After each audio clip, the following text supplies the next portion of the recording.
नमस्कार दोस्तों, जय हिंद जय भारत। मैं हूं CL Saini, CDRK Saini B Ed classes में आप सभी का हार्दिक स्वागत है, अभिनंदन है।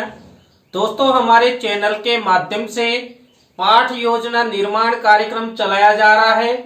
इस पाठ योजना निर्माण कार्यक्रम के अंतर्गत आप द्वारा हमारे इस हेल्पलाइन नंबर पर जो भी पाठ योजना के टॉपिक आप द्वारा हमें सेंड किए जाते हैं उन्हें हम ऑनलाइन समझाने का प्रयास करते हैं। दोस्तों, आज की लाइव क्लास के अंतर्गत हम हिंदी गद्य पाठ योजना क्रमांक 43 लेखक मुंशी प्रेमचंद द्वारा रचित बूढ़ी की कहानी पर आपको एक लेसन निर्माण करना बताएंगे।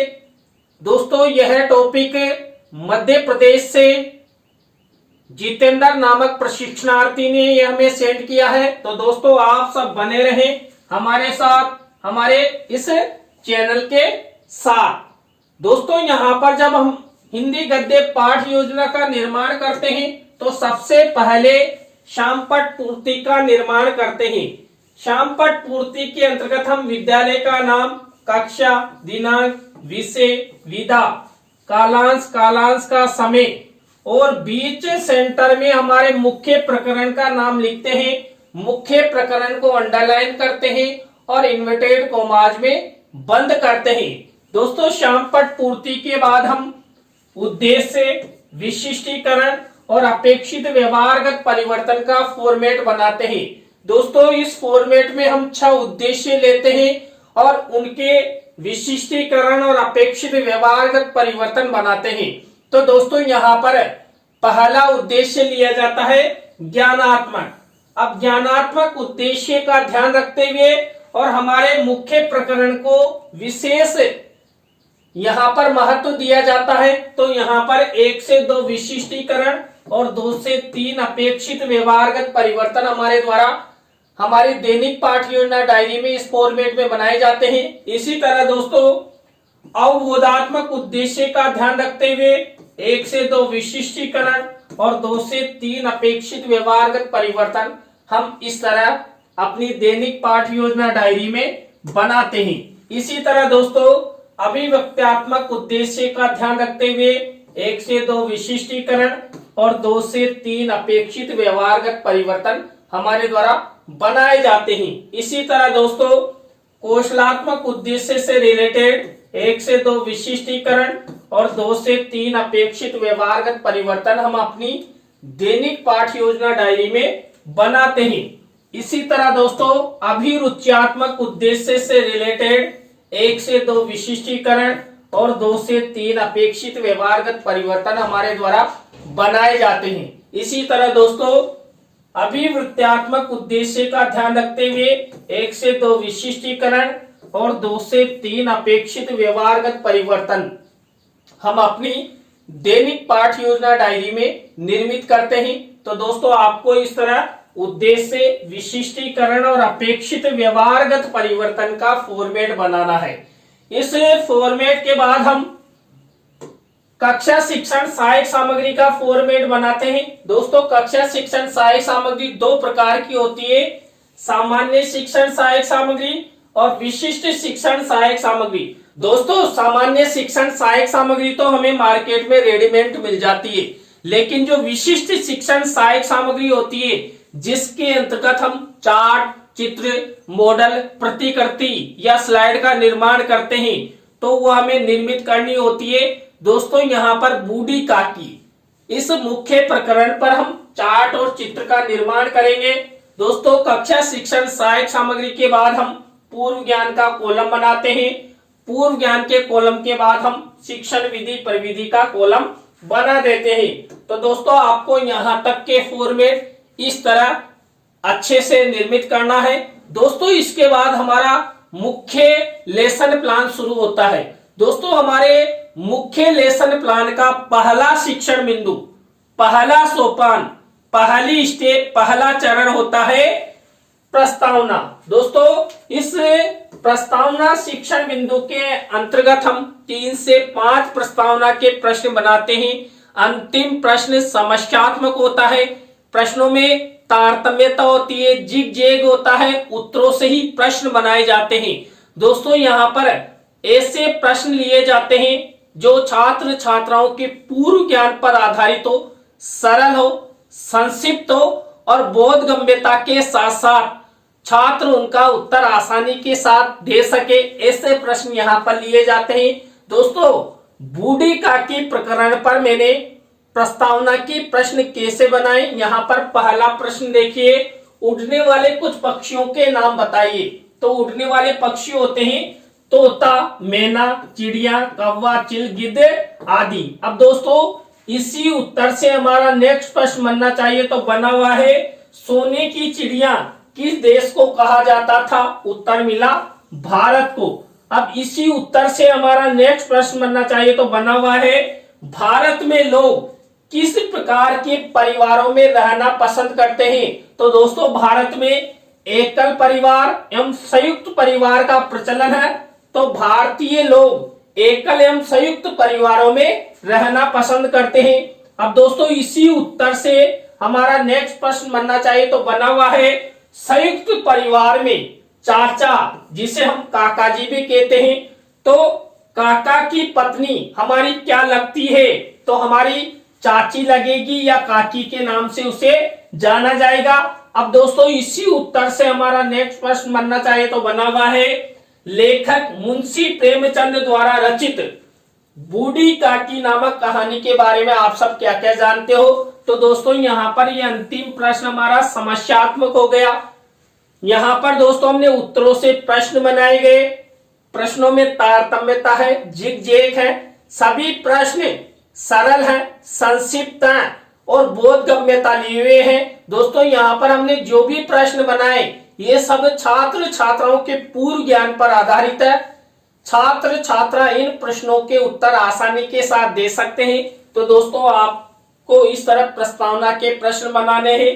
प्रस्तावना शिक्षण बिंदु के बाद नेक्स्ट स्टेप आती है उद्देश्य कथन। दोस्तों उद्देश्य कथन के माध्यम से छात्र अध्यापक, छात्र अध्यापिका, छात्र छात्राओं को पाठ्याभिसूचना प्रदान करते हैं। तो दोस्तों यहाँ पर पाठ्याभिसूचना प्रदान की गई है।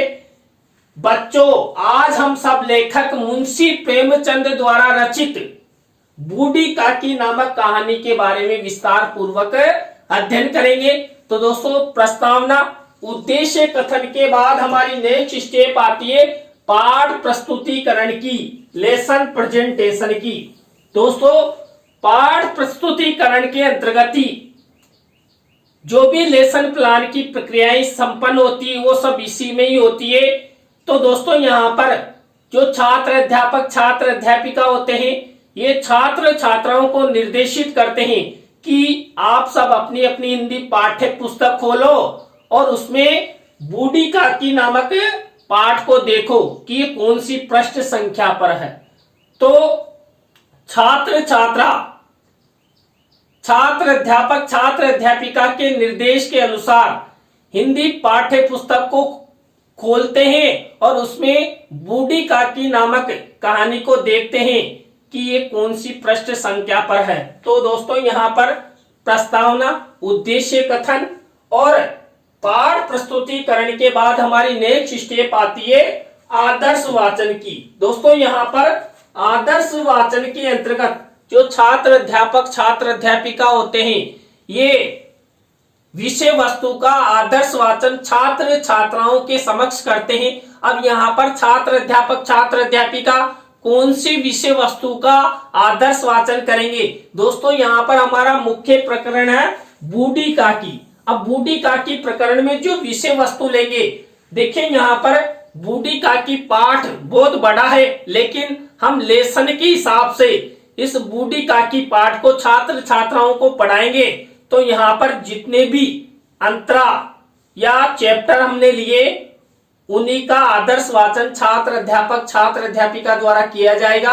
दोस्तों यहाँ पर एक विशेष कार्य आपको करना है।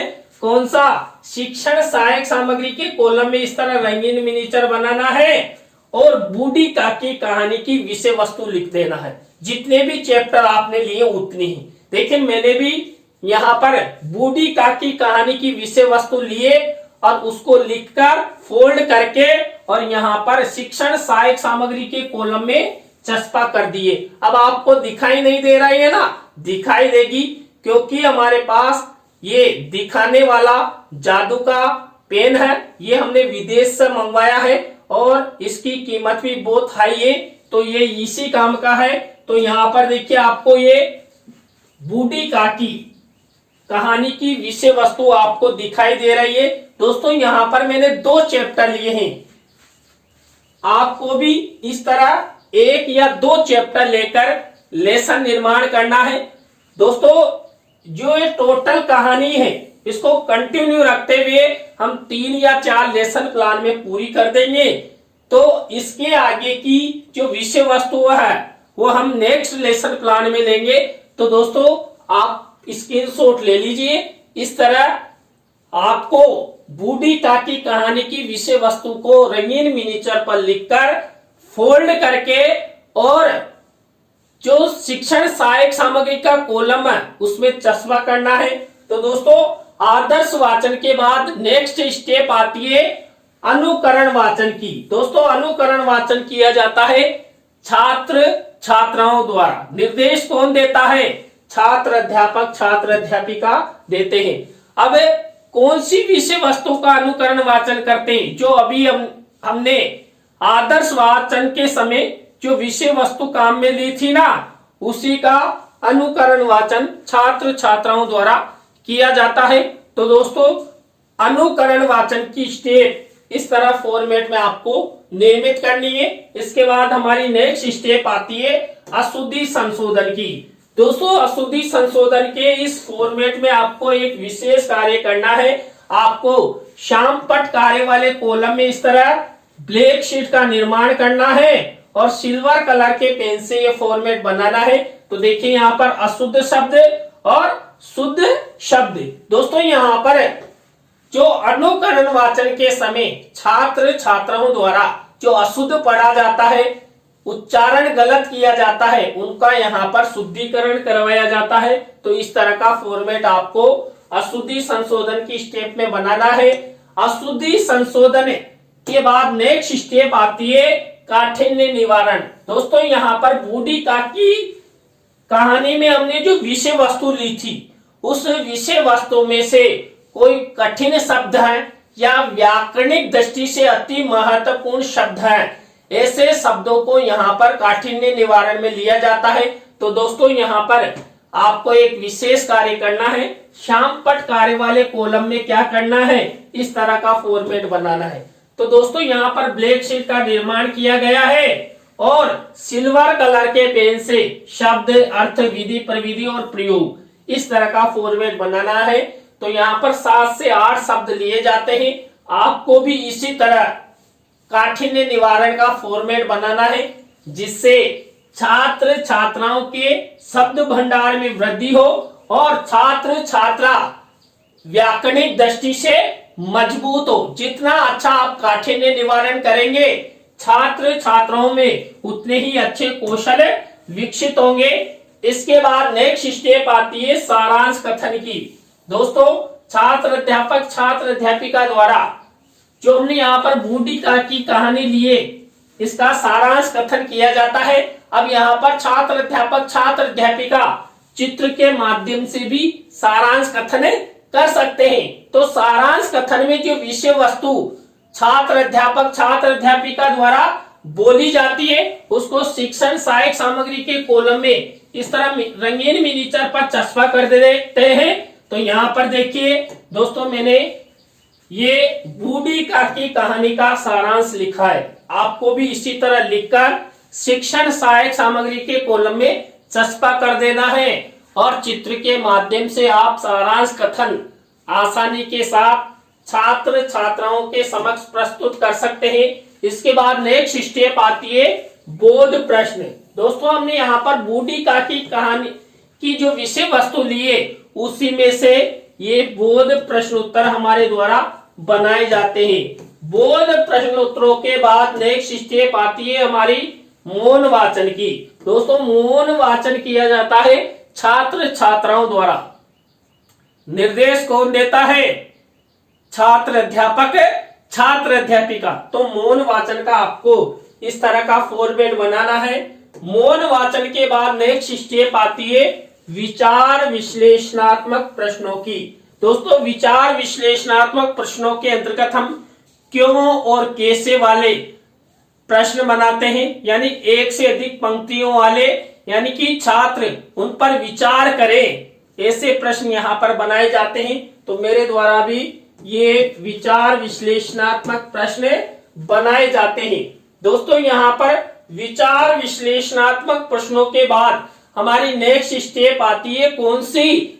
मूल्यांकन प्रश्नों की। दोस्तों, मूल्यांकन प्रश्न भी हमने जो यहां पर बूढ़ी की विषय वस्तु लिए, उसी विषय वस्तु के आधार पर ये मूल्यांकन प्रश्न बनाए जाते हैं। दोस्तों, यहां पर 3 तरह के मूल्यांकन प्रश्न बनाए जाते हैं। वस्तुनिष्ठ प्रश्न, रिक्त स्थानों से रिलेटेड, और लघुत्रात्मक, अति लघुत्रात्मक से रिलेटेड। दोस्तों, यहां पर तुलना वाले प्रश्न भी ले सकते हैं, सत्य असत्य से रिलेटेड भी ले सकते हैं। कुल मिलाकर 3 तरह के प्रश्न लेते हैं और 2-2 प्रश्नों का निर्माण यहां पर हमारे द्वारा कर दिया जाता है। कुल मिलाकर हम ये 6 प्रश्नों का निर्माण यहां पर मूल्यांकन प्रश्नों के अंतर्गत करते हैं।